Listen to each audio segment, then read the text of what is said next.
Woman இவங்கெல்லாம் வந்துட்டு boxing இதெல்லாம் பண்றாங்க. அவங்களுக்கு அந்த கர்ப்பப்பை அந்த இதெல்லாம் இருக்கும். ஸோ அவங்க வந்துட்டு அந்த அட்டாக்லாம் வாங்குறதெல்லாம் உங்களுக்கு அஃபெக்ட் பண்ணாதா? அதெல்லாம் ஆகாது. இதுவும் ஒரு மித்தா இல்ல ஆக்சுவல் இதான்னு தெரியல. இதுல சின்ன அடி வாங்க வாங்க வந்துட்டு பிரெயின் ஸ்கல்ல போய் இடிச்சுட்டே இருக்கும். ஸோ அந்த பிரெயின் டேமேஜ் ஆகும். இப்போ எல்லாம் சேஃப்டியோட தான் பண்ணோம், ஹெட் கார்டோட தான் பண்றாங்க. ஓகே. ஸோ அதனால அது அவ்வளோ இம்பாக்ட் ஆகாது.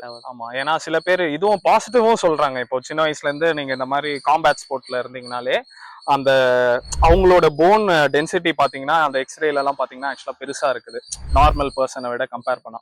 மற்ற ஸ்போர்ட்டை விட அந்த அடி வாங்கி பழகுனனால அது இன்னும் கொஞ்சம் பெருசா இருக்குது அப்படின்னு சொல்றாங்க. ஸோ அது வந்துட்டு இதுக்கு ஒரு கவுண்டர் மெஷரா வர ஒரு விஷயம் தான் அப்படின்னு நினைக்கிறேன். உண்மைதானே அது? இது இப்போ ஜிம்முக்கும் பாக்ஸிங்க்கும் டிஃபரன்ஸ் சொல்லுங்க கோச். ஏன்னா எல்லாருமே ஃபிட்னஸ்க்காக தான் எல்லாம் பண்றாங்க. ஆனா ஜிம் வந்துட்டு ஒரு மாதிரி ஸ்டாட்டிக்கா ஒரு மாதிரி டைட் ஆகி அது மாதிரி ஆகுறதுக்கும் இந்த மாதிரி ஒரு ஃபிட்னஸ்க்கும் வந்துட்டு என்ன டிஃபரன்ஸ்?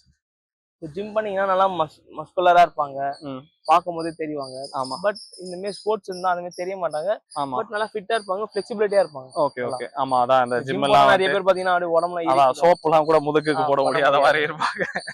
சோ இதுதான் ஆக்சுவல் ஃபங்க்ஷனல் ஃபிட்னஸ்.